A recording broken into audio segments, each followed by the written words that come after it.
Okay so hello guys, welcome और welcome back to my channel. जैसे आपने thumbnail देख ही लिया होगा, I am very excited for today's video. मुझे लगता है ये कुछ नया है, मुझे नहीं पता कितने लोग कर रहे हैं, but I have not seen people talking about this much, so yeah I am very excited about it today. So सबसे पहले let me introduce myself. I am Batula Sneha. मैंने 2 बार नेट एग्ज़ाम के लिए अपियर किया है।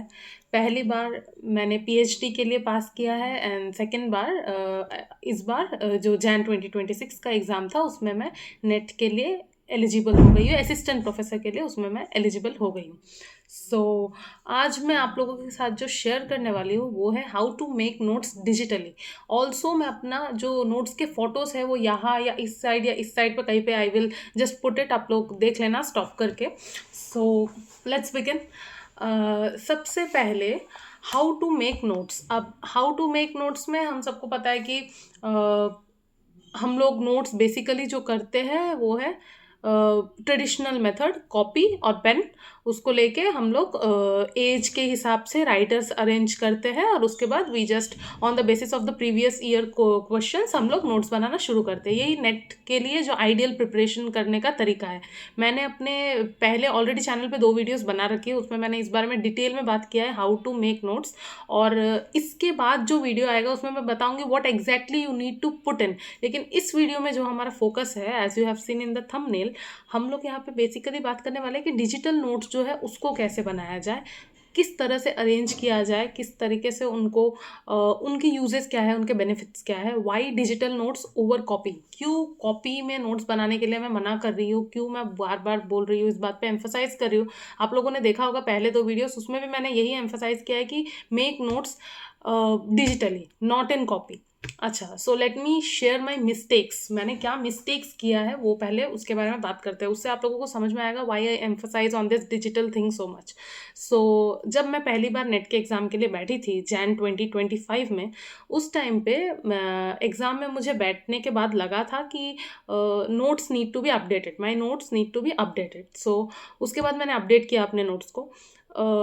तो फिर से मैंने पहले एक कॉपी में बनाया था, उसके बाद उसको और एक कॉपी में मैंने सारा फिर से अपडेट किया।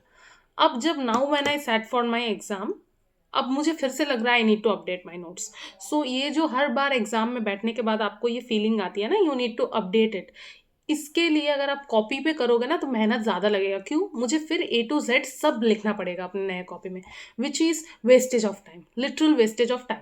इस जगह पे अगर नोट्स डिजिटली बनने लगे, जो मैंने इस बार ऑलरेडी बना लिया अपने सारे नोट्स को, मैंने बहुत मेहनत करके इस 1 महीने के टाइम में जो नेट का रिजल्ट जब आने वाला था उस टेंशन को हैंडल करते करते मैंने फाइनली अपना सारा नोट्स जो है वो डिजिटली टाइप करके डिजिटली मैंने उसको पुट कर दिया है, जिसके स्क्रीनशॉट्स मैं लगा दूंगी यहाँ पे, नो वरीज। सो उन नोट्स को अभी जब मैं बना रही हूँ, जब मैं बार बार उसको पढ़ रही हूँ, तो मुझे जो रियलाइज़ हो रहा है कि फिर मुझे पढ़ते पढ़ते कुछ लग रहा है कि शायद इस वर्ड का मीनिंग मुझे नहीं पता, या फिर शायद इसको थोड़ा और डिटेल में अच्छे से लिखा जा सकता है। तो व्हाट आई डू इज़ मैं गूगल करती हूँ, फिर कॉपी पेस्ट कर लेती हूँ। तो डिजिटली भी बनाने के बहुत सारे तरीके हैं।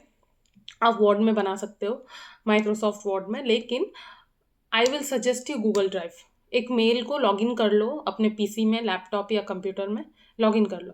उसके बाद वहाँ से आप गूगल ड्राइव अपना एक्सेस कर लो।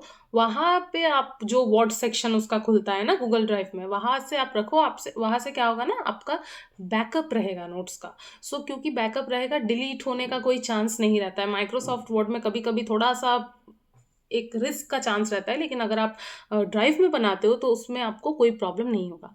अब वाई डिजिटल नोट्स, ये जो सबसे बड़ा क्वेश्चन है, वाई डिजिटल नोट्स। सबसे पहले तो you can edit it multiple times. ठीक है, you can edit it multiple times. I have this copy over here जहाँ पे मैंने लिखा है क्या क्या पॉइंट्स मुझे फोकस करना है, तो इसलिए मैं बार बार देख रही हूँ। सो पहला जो है वो है you can edit it multiple times. Literally you can edit it multiple times, n number of times. और हर बार आपको फिर से पूरा इन्फो कहीं पे इनपुट नहीं करना पड़ेगा, आप जस्ट उस पर थोड़ा थोड़ा नीचे नीचे जो ऐड करते चले जाओगे तो हो जाएगा। उसके बाद आप जो पोएट, नोवेलिस्ट, ड्रामेटिस्ट, बहुत लोगों को स्टार्टिंग में आइडेंटिफाई करने में प्रॉब्लम होता है कि ये जो नाम मैं पढ़ती हूँ शेक्सपियर, अब शेक्सपियर को क्या किया जाए। शेक्सपियर को मेजरली हम लोग एज ड्रामाटिस्ट ही पढ़ते हैं। तो और भी बहुत सारे जो राइटर्स है, T.S. एलियट, या फिर जो अनकॉमन टाइप के जो राइटर्स हैं, उनको लेके भी प्रॉब्लम होता है कि ये कि ये एग्जैक्टली ये क्या लिखते थे। तो what you can do is, जब आप ड्राइव में नोट्स बना रहे हो ना, वहाँ पे what you will do is simply highlight it with some colour. जैसे मैंने जो किया था पहले बार जब मैं नोट्स बनाया था, पेन से ही बनाया था, बट मैं चार कलर के पेन लेकर आई थी। ऑरेंज कलर से मैंने पोएट लिखा था, पिंक कलर से मैंने नोवेलिस्ट के नाम लिखा था, ग्रीन से आई गेस मैंने नॉन फिक्शन, और एक कलर शायद, और एक कलर कुछ था ब्लैक या कुछ, उससे ड्रामेटिस्ट, नहीं रेड से ड्रामेटिस्ट लिखा था। तो ऐसे, तो this time what I am doing is, अभी तो मुझे याद हो गया है 3-4 बार पढ़ के, लेकिन फिर भी अगर कोई नया राइटर या अनकॉमन राइटर कुछ मिलता है तो मैं सिंपली जो वहाँ पे हाईलाइट करने का सेक्शन है वहाँ पे जाती हूँ, और चार चीज़ों के लिए चार अलग अलग कलर, पोएट के लिए अलग, नोवेलिस्ट के लिए अलग, ड्रामेटिस्ट के लिए अलग, और नॉन फिक्शन के लिए अलग कलर करके मैंने उसको वैसे इजी होता है बार बार जब आप नोट्स रिवाइज करते हो ना, तो वो कलर कॉन्शियसनेस एक हो जाता है आपका कि अच्छा यहाँ पे ये कलर है, दैट मीन्स ये ये राइटर होगा, तब ये पोएट होगा, ये राइटर। सो ऐसे बहुत ईजी होता है ऐसे। उसके बाद द थर्ड थिंग इज, पहला तो एडिटिंग हो गया, सेकंड तो आप कलर्स यूज़ कर सकते हो, थर्ड में ये कि इंपॉर्टेंट डिटेल्स को ना बोल्ड करके रख सकते हो, तो उससे बहुत हेल्प हो जाता है। या फिर ऐसा हो सकता है कि कोई डिटेल है, जब आप फर्स्ट टाइम उसको रीड कर रहे हो तो जब आप नहीं जानते हो तो बोल्ड में, और उसके बाद जब बार बार आपको पढ़ रहे हो वो जब फिक्स हो जा रहा है तो आप उसको नॉर्मल फॉन्ट में कर दे रहे हो, बोल्ड वहाँ से हटा दे रहे हो। वैसे क्या होता है ना, आप जब रिविजन करते हो तो आपका मेहनत कम हो जाता है, क्योंकि जो पॉइंट्स ऑलरेडी परमानेंट हो चुके हैं उनको तो बार बार पढ़ने का कोई मतलब नहीं है। सो ऐसे आप क्या कर सकते हो, उसको सिंपली आप बोल्ड कर सकते हो, हटा सकते हो उसको, नॉर्मल टेक्स्ट कर सकते हो, तो इससे आपका रिविजन में बहुत हेल्प हो जाएगा। अच्छा, उसके बाद द फोर्थ थिंग इज, बार बार जब आप पढ़ते हो ना, बहुत बार ऐसे होता है कि कोई चीज़ याद ही नहीं हो रहा है, मतलब 10, 15, 20 बार पढ़ने के बाद भी ऐसा लग रहा है कि याद नहीं हो रहा है, ये निकल ही जा रहा है मेरे दिमाग से। उस पॉइंट पे आप क्या कर सकते हो, उसको कोई डिफरेंट कलर से हाईलाइट करके रख सकते हो, जिस वजह से क्या होगा, जब आप नेक्स्ट टाइम रिवाइज करोगे ना, तो आप उस पर्टिकुलर एरिया को, जो हाईलाइट सेक्शन है, उसको थोड़ा ज़्यादा एम्फोसाइज करके पढ़ोगे। वैसे क्या होता है ना, और अच्छे से याद हो जाता है। I do these things right now, I am currently doing these things, तो मैं आपको बता सकती हूँ, this literally helps, this helps. अच्छा, उसके बाद आप नोट्स को और ज़्यादा इंटरेस्टिंग भी बना सकते हो। कैसे आप इंटरेस्टिंग बनाओगे उसको? सपोज़ आप हार्डी का आपने एक फ़ोटो लगा दिया, या फिर टेस ऑफ द डर्बरविल्स है तो उसका आपने टेस का एक नोवेल का फ़ोटो उठा के वहाँ पे लगा दिया। तो उससे क्या होता है ना, that makes it literally very interesting. आपको ना बोर नहीं होगे आप नोट्स रिवाइज़ करते-करते, बहुत हेल्प हो जाता है। So this is how I make notes, photos I will put it, ठीक है? आपको बीच में ही मिल जाएगा। आप सिंपली क्या करना, आप स्टॉप करके उसको देख लेना, आप रीडेबल होगा photos, no worries about that. आप देख लेना। मैं अपने थ्योरी का, मैंने फेनोमेनोलॉजी के साथ स्टार्ट किया है, थ्योरी का मैं फ़ोटो लगा दूँगी एक, अपने थ्योरी के नोट्स का फर्स्ट पेज का, और एक मैं फ़ोटो लगा दूँगी अपने जो इंग्लिश लिटरेचर, जो ब्रिटिश लिटरेचर जो है उसका, मैं एक अपने पहले पेज का जो है स्टार्टिंग जगह का मैं फ़ोटो लगा दूँगी इन दोनों का। सो आप लोग देख लेना मैंने कैसे बनाया है।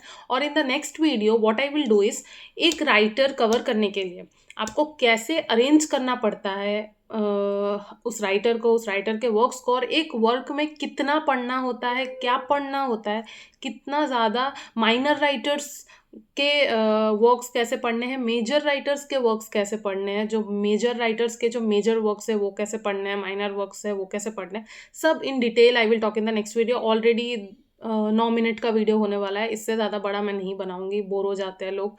सो इसमें just this was what I wanted, this was all I what I wanted to say. आप लोग ये देख लेना, फिर भी कुछ डाउट हो तो feel free to ask me in the comments, I will reply. So thank you, I hope it helps.